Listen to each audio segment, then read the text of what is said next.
જય સ્વામિનારાયણ મિત્રો, મારી ચેનલમાં તમારું હાર્દિક સ્વાગત છે. આજે આપણે બનાવીશું ગરમા ગરમ જૈન ઉપમા. તો ચાલો આપણે રેસીપી ચાલુ કરીએ.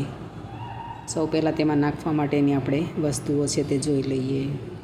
તો તેની અંદર નાખવા માટે આપણે એક કેપ્સિકમ, 2 થી 3 નાના ગાજર છે, એક બટેકું છે, એક ટામેટું, એક આદુનો ટુકડો, અડધું લીંબુ લઈશું, થોડા મીઠા લીમડાના પાન અને થોડા લીલા ધાણા આપણે અંદર નાખવા માટે લઈ લઈશું.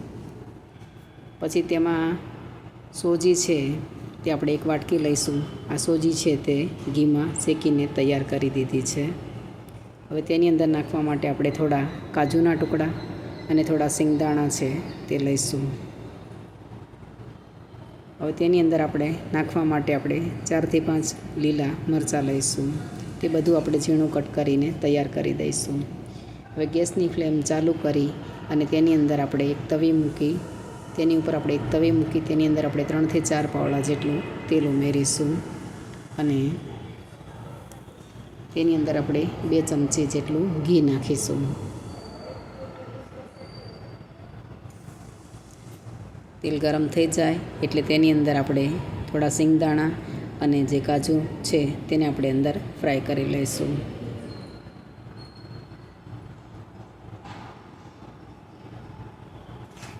તેની અંદર સારી રીતે ફ્રાય થઈ જાય એટલે તેને આપણે બહાર કાઢી લઈશું. હવે ગરમ તેલમાં આપણે અડધી ચમચી જેટલી રાઈ ઉમેરીશું, અડધી ચમચી આખું જીરું ઉમેરીશું અને અડધી ચમચી આપણે અંદર હિંગ ઉમેરીશું. પછી તેની અંદર આપણે થોડા મીઠા લીમડાના પાન ઉમેરી દઈશું. પછી આપણે તેની અંદર ગાજર અને કેપ્સિકમને ચોપરમાં આપણે ઝીણું કટ કરી લીધું છે તે અંદર ઉમેરી દઈશું અને ઝીણા કટ કરેલા બટેકા અંદર ઉમેરી દઈશું અને તે બધું હલાવીને સારી રીતે આપણે મિક્સ કરી દઈશું. પછી તેની અંદર આપણે અડધી ચમચી જેટલું મીઠું નાખીશું અને તેને હલાવીને મિક્સ કરી દઈશું.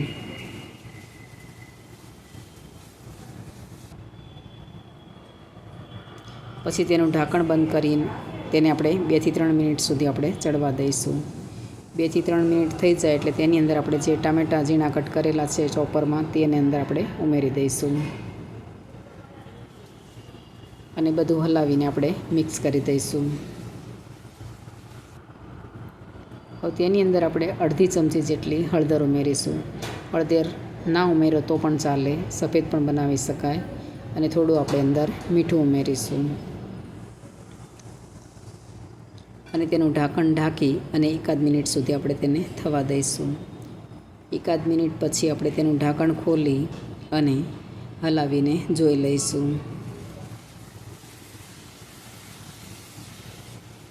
તો આપણા શાકભાજી છે તે સરસ રીતે ચડી ગયા છે.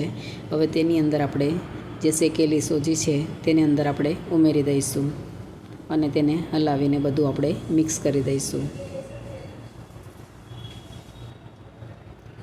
પછી તેની અંદર આપણે શેકેલા કાજુ અને સિંગદાણા છે તેને અંદર નાખી દઈશું અને તેની અંદર આપણે 1 થી 1.5 ગ્લાસ જેટલું અંદર પાણી ઉમેરીશું અને તેને હલાવી લઈશું. થોડું પાણી નાખવું પડશે, થોડું નાખીશું આપણે.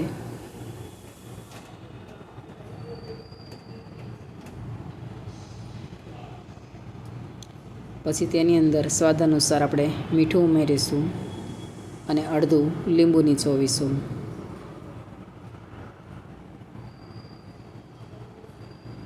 થોડા લીલા ધાણા અંદર ઉમેરીશું અને બધું હલાવીને આપણે સારી રીતે મિક્સ કરી દઈશું.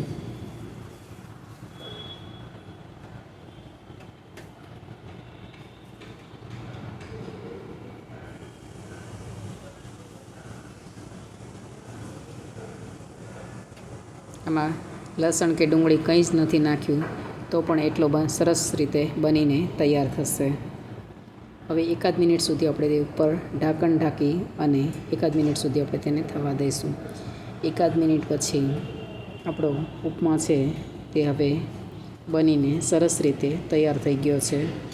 તેને આપણે એક સર્વિંગ પ્લેટમાં સર્વ કરી લઈશું.